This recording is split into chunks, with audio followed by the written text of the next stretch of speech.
The painting I've chosen to talk about is called Ennui, and it's by Walter Sickert.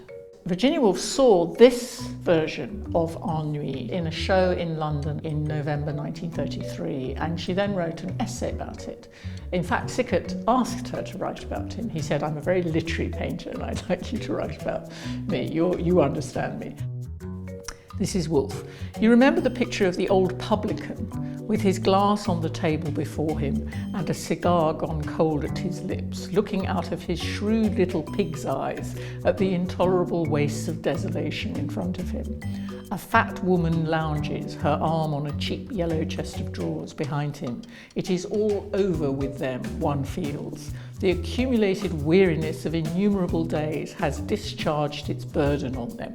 They are buried under an avalanche of rubbish. In the street beneath, the trams are squeaking, children are shrieking. Even now, somebody is tapping his glass impatiently on the bar counter. She will have to bestir herself.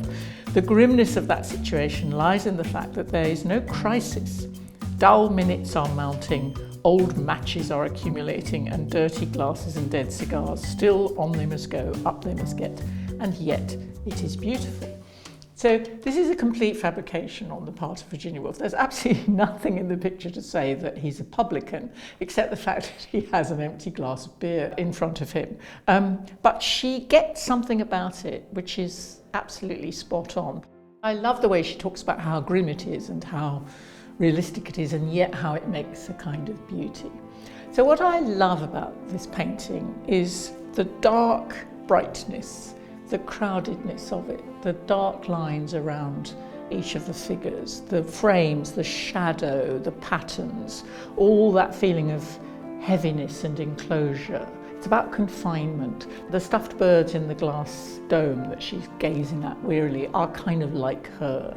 And then in the frame above her head, there's a woman who's much more glamorous than she will ever be. Virginia Woolf says that if Sickert is a novelist, he's like George Gissing or Arnold Bennett or Balzac. And the great thing to me about this painting is that it's an English scene done in the French manner and done as a French painter or a French novelist might read the world. So the wallpaper's by Vuillard. The story is out of Balzac or Zola.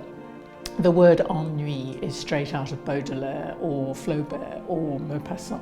And above all, it's under the influence, but I think in a very creative way, of Degas, who was Sickert's great mentor.